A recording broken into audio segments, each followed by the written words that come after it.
thinking.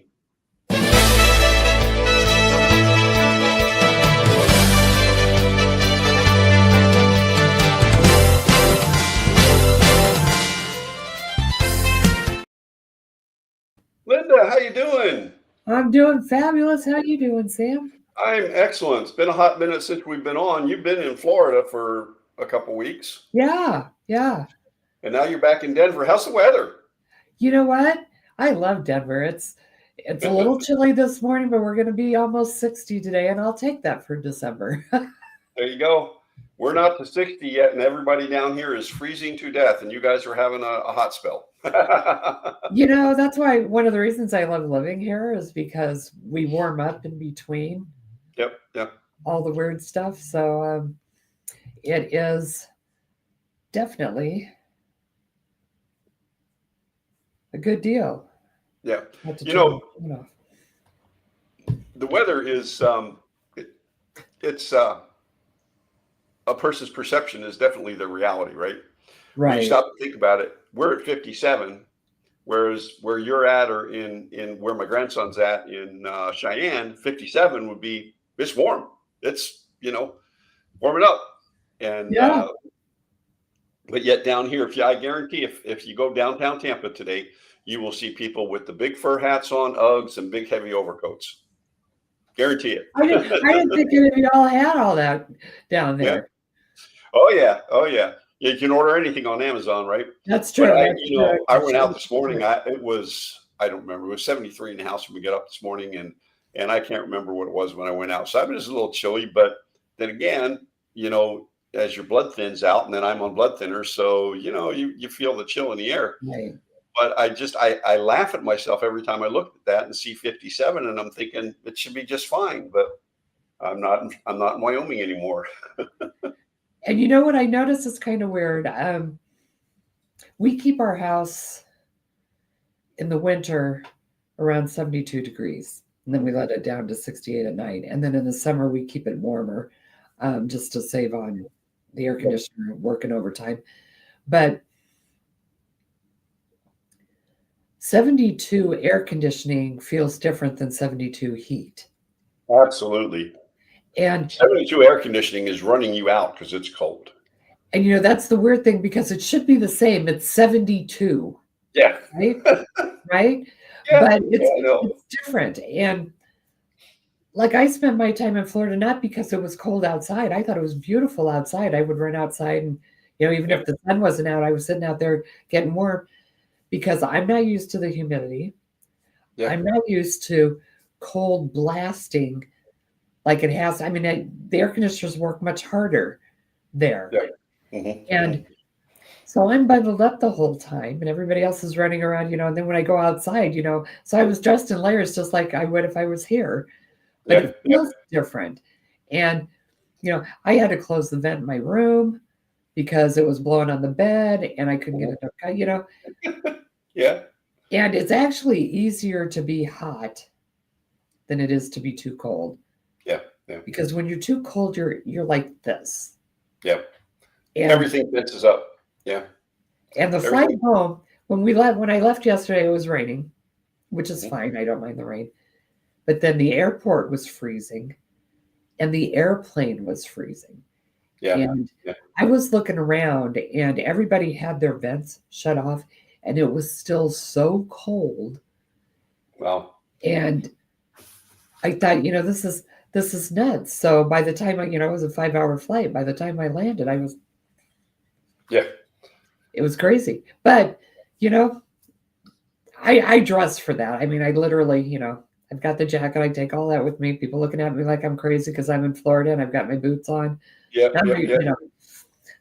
But and it's kind of funny how people think talking about the weather is small talk, but when you think back in the day, talking about weather had a purpose. Mm-hmm. The farmers, the people working, the construction guys, the weather affects their livelihood. Yes. It wasn't idle chatter. And now people think it's stupid to talk about the weather. Like you do that when you have nothing else to talk about. but it makes sense. I mean, go to any farm community. They know the weather, they watch it, they know what's supposed to come in the next couple of days to the next couple of weeks, and they're planning and they're making sure what needs to be done is done. And so people think it's kind of a dumb thing to talk about, but for very many people in this country, it affects their livelihood. Yeah, yeah, and always did. I heard a rumor that the folks who do the Farmer's Almanac are not going to do it anymore. No, really? Yeah, I have to research that a little more, but I can't remember. I heard it on a news program or a podcast I was listening to. It's the only thing I listened to. But yeah, something about basically there's no money in it anymore. Well, there isn't, and depending on. So I wonder, is anybody going to do anything similar? I don't know. I don't know. Have to research that. Wow. Yeah, I know. That's Crazy. huge. Yeah, I know. I know. And it doesn't, and it's not just affecting the farmers, it affects construction, it affects aviation, it affects Yeah. everything. Yeah. Yeah, It's insane. it's crazy. So, but it's interesting the way things are changing. I asked you, what the temperature was there, and all I had to do was pull it up on my phone, and I could tell what the temperature was there because I have Cheyenne saved. I have location saved on my phone Yeah. where my family's at. Yeah, me too. And it's easy, super easy to look up. I mean, you just go and put the Yeah. city and they'll tell you anywhere in the world. And you can get a 10-day forecast. You can get all this kind of stuff right on your phone. Yeah. And so, unless they went digital with the Farmer's Almanac, which I don't think they have, it'd be kind of tough to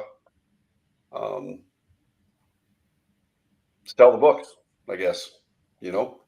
Yeah. But the Farmer's Almanac gives you much more than a 10-day look. I mean, they're looking for what they see the pattern's going to be for the year. Right. And I think that would be something that they'd still need to have. But, Yeah. It's strange. We grew up depending on those. Yep. Oh, yeah. And maybe there is other venues or other sources that can do that, but you don't hear about them. Yeah. Yeah, it says that the Farmer's Almanac, the one based in Maine, not to be confused with the old Farmer's Almanac, and I'm not quite sure what the difference is, will cease publication after its 2026 edition. Financial challenges in the current media landscape. Yeah. So the final print release in 2026 and digital content ending December 25th, December 25, 208 years. Wow. Wow. Huh. Interesting. And I know it's probably harder to be accurate with the predictions because the weather over the last several years has been very unpredictable. Unpredictable and out of the ordinary. Yeah. It was funny. I was listening to, and now I can't find it, but there was a gentleman reading a description of climate weather type changes, and he was going through, some of the stuff that we're seeing like now, and some of the stuff we've seen over the last few years and everything. And it turns out that observation, and it was actual physical observation of areas in like the Arctic, the Antarctic, the tundra, and all this kind of stuff, where all the ice packs and all that stuff were. And it described basically what we folks used to call global warming. Right. But it was written in 1922. And since then, the observation today is those areas that they said all the ice was gone from are now covered over again. And so, it's without getting into an argument on climate change, the climate's going to change. Well, I mean, it's natural. Right. Right.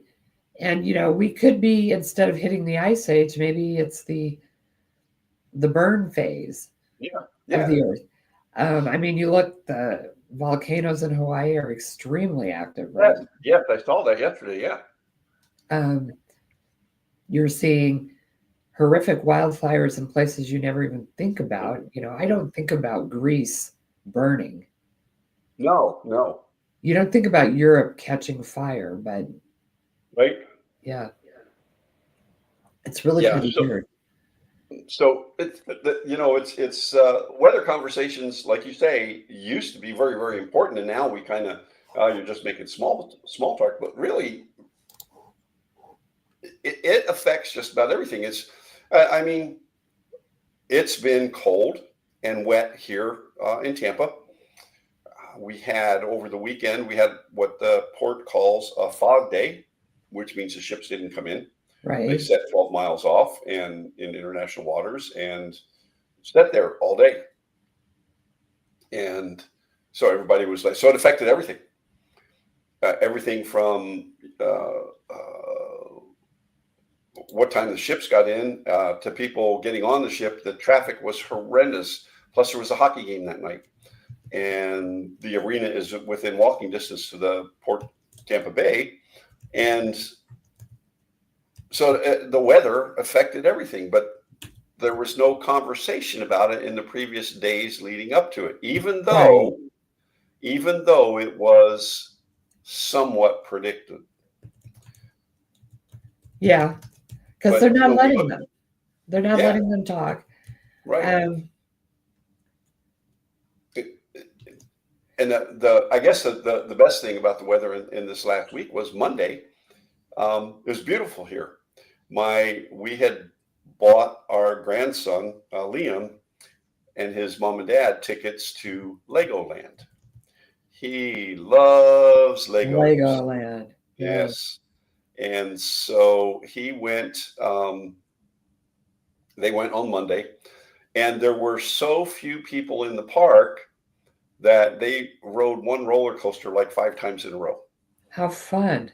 Yeah, right. And so I'm thinking, wow, maybe we should have gone. But um, but yeah, I mean, so the weather affects everything we do, and we have to be prepared for it. But we can't. We have to take it as it comes. It's going to change. Right. And as individuals, there's not much we can do about it.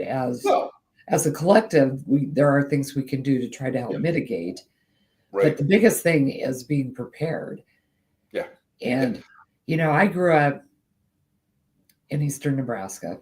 yeah. And because I was in the school in the 60s and the 70s, Mhm. we did a lot of different drills. We had the the fallout drill where you go sit in the bathroom with your book over your head and you hope that you don't die from the Yeah, nuclear fallout. Yeah, that's going right, to help. right, right, right, right, Or you're under your desk. But then we also had the tornado drills. right, right. And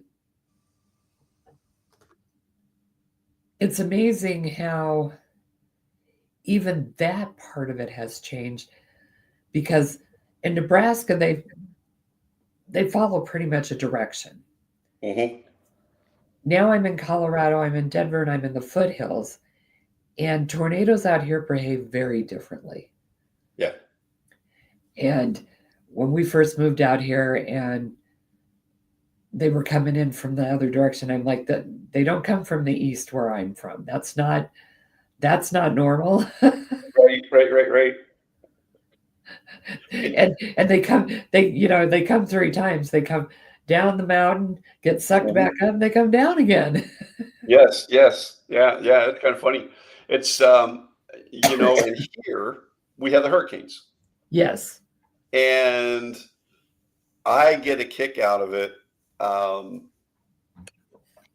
uh, because of the unpredictability. We had a really mild hurricane season this year here in Florida. Yeah. There were some around us that you know uh, caused some concern. Right. Last year was a bad year for hurricanes for us. Yes. Very. Yeah, and up and down the East Coast. And it never ceases to amaze me when people, and it is so true. People in Florida are not afraid of a hurricane. Hold my beer, right? Yeah. And they're not afraid of alligators, and hold my beer. Because But they're used to it. yeah, but when they see,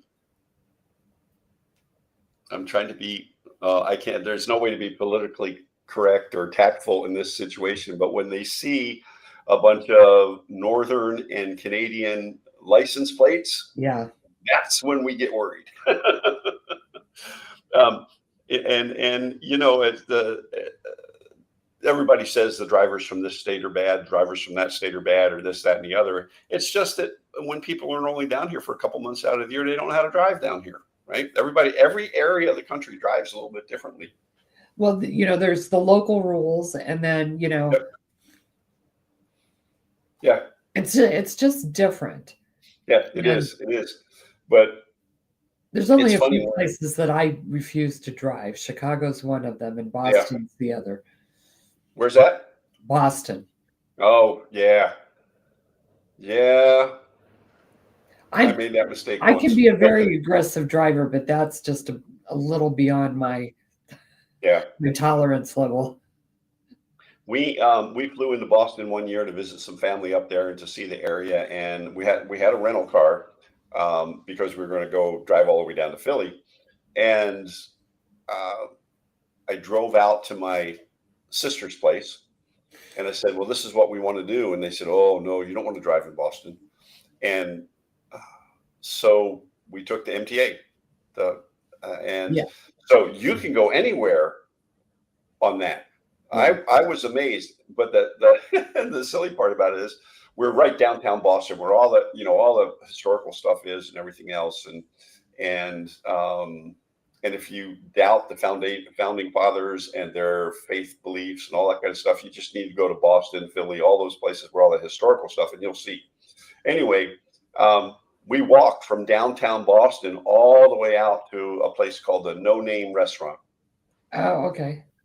Excellent seafood, just a really great place. If you're in Boston, you have to go there, and that's what it's called, No Name Restaurant. I think I've heard about that one. So Yep. And there's a whole story behind that. I forget most of it, but the funny part about it was we walked all the way down there, and I'm dying. I mean, it's just like my wife, and she's just go go go go go, right? Come to find out, there was the MTA, the underground, that went basically from where we started and was within 2 blocks of the No Name Restaurant. So we could have wow. ridden, because you buy a pass. We had bought a pass because we parked outside the city and Right. came into the city. And it was like, okay, so we've kind of messed that up. We could have really been all over the city and not had to walk everywhere and seen everything we wanted to see. But that's just kind of some of the crazy things you do. Well, that's part of the adventure. Yeah, yeah. And the other thing, when you're driving in some of these other areas, you really do have to pay attention to weather. There's people down here who don't know how to drive in the rain, because when the rain comes here, You get it a comes in downpour. sheets. Yeah, Yeah. and it's crazy up there. I remember first snow. I never wanted to have to drive out in the first snow because of people who, number one, just Yeah. got their driver's license and don't know how to drive, Yeah. and then people who think the best thing to do in snow is to do cookies. Well, it's fun. I don't know if it's the It best thing. is in some areas. It's not fun going down the interstate. No, no. In fact, one year we had a storm, and Jeff and I were driving to work, and we got on the highway. And as we came up around a curve, the car did a 360, and we just got off on the next exit, went home, and called in. I'm Yeah, like, nope. yeah. I've done that And I before. grew up driving on ice, Yeah, but yeah, yeah. There comes a point in time where you have to well, say, we were looking uh-uh. around, going, nobody knows how to do this. We're not doing this. Right, You know. right, right, right. So, folks, if you joined us today, first subscribe and like and share if you enjoy the content. Leave us a comment. Let us know if there's a subject you think you want to hear us talk about. Linda is an expert when it comes to self-awareness, self-care. She has a program. There's a QR code on the screen. If you scan that QR code, it will take you to the support equation starting in January of 2026, one of Linda's signature programs. Linda, you want to tell us a little bit about that? Yeah, what it is it's basically, we all know people who need support and we want to be supportive. And it's a program that teaches you how to be supportive without losing yourself in what they're going through, and ways to be supportive that is helpful to them, allows you to set boundaries for you, and just is a more cohesive way, because you don't want to ignore people that need help, but you also don't want to take the burden for them, because we can't. And I think a lot of times we see people struggle with that, and they, especially as parents, how many times we want to just fix something for our kids and have them not worry about it, and that's not healthy. We need to be keeping ourselves looked after as well. So it involves emotional intelligence. We do dispersonality, and we talk a lot about self-care. So, what led you to seeking this out as something that you were interested in helping other people with? Well, I've been blessed to have an amazing support system in my life, and I have both received and given emotional support in a number of different scenarios. But what it really comes down to is I look at what my heart sister Lydia did for me and my family, and I want to pay it forward. I want to teach people how to do that and still keep themselves healthy and where they need to be. Everybody needs a Lydia. Yeah. Mm-hmm. Right. And you can be a Lydia for someone and not go overboard. And so that's kind of where that came from. I just want to pay it forward, because I know most people don't have the network I've got. Yeah. And you're truly right there. Then having a network and having those who will support you without enabling you to lead a crazy life because you're not paying attention to the boundaries. Right. It's so important for all of that. And we laugh because our neighbor across the street, everybody needs a Mike and Tina too, because when it snows, they come shovel. He and his son come over and they do the lawn work for us. And if there's anything we need that might be too heavy for us or too hard for us to do, they're right there. Yeah. And not only is that a blessing, but politically we're opposites, but it doesn't matter to them. And yeah. and in this day and age, that's huge. Yeah, That's huge. it shouldn't matter. But it's nice to see that there are people that are still living and treating people like humans.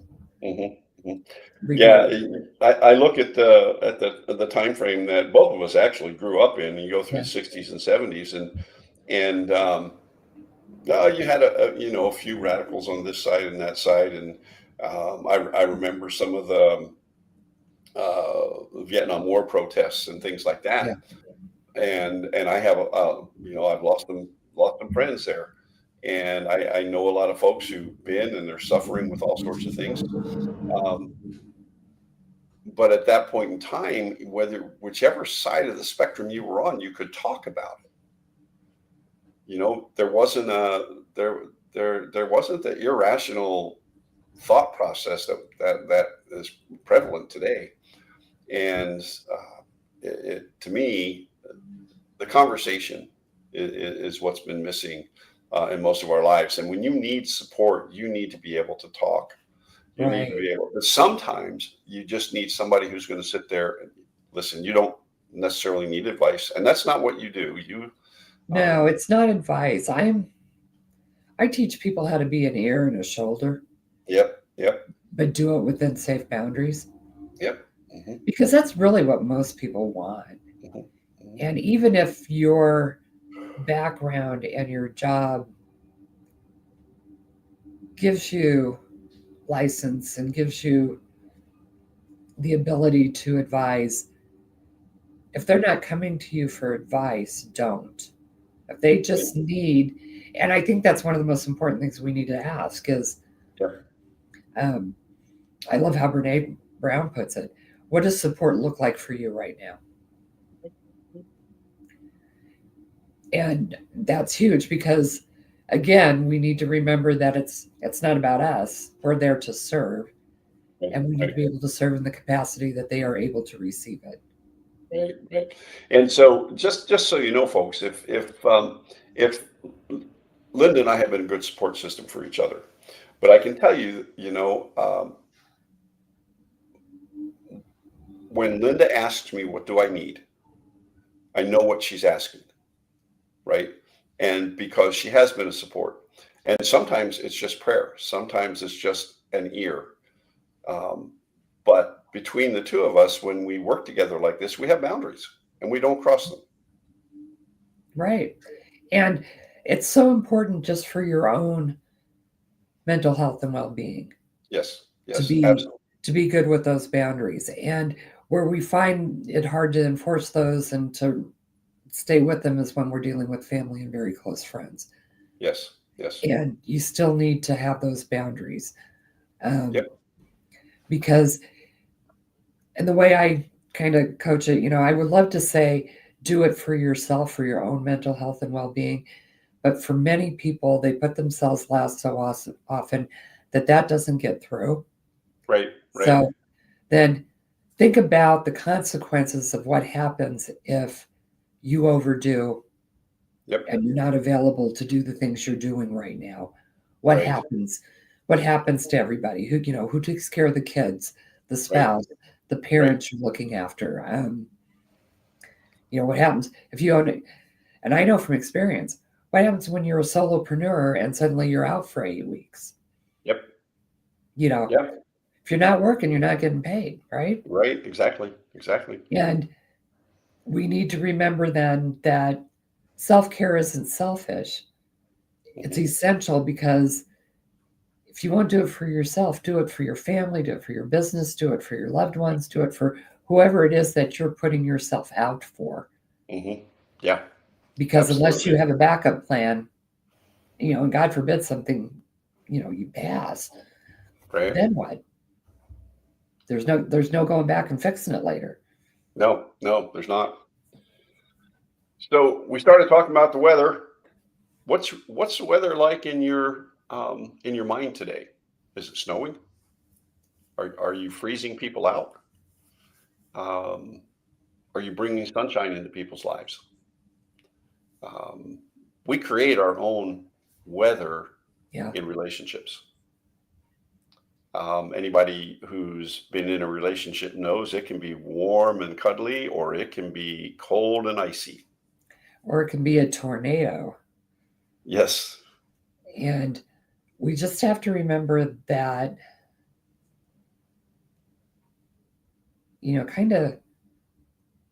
kind of watch your tongue because you can't unsay things. No. You No. can apologize, you can really be sorry, but you can't take back the Can't words. unsay them. That is correct. And so you have to kind of quiet the tempest before you open your mouth. Yep. Yep. Absolutely. Absolutely. Well, Linda, this has been fun today. Any last thoughts for our audience? Just, since you can't change the weather when you walk outside, find a way to enjoy whatever it is it's doing. Go back and look for somewhere on there. We have a short video of somebody dancing in a hurricane. So, Oh, yes. The woman who dances in hurricanes. Oh, that to me, that's just the best. It's like a little yeah, kid being out there just enjoying. You can't stop it, and it wasn't dangerous, so let's do it. that's right. That's right. So until next time, this has been Sam McEwen with Linda Wilson, and we will see you next time. Thanks for joining. Bye, everybody.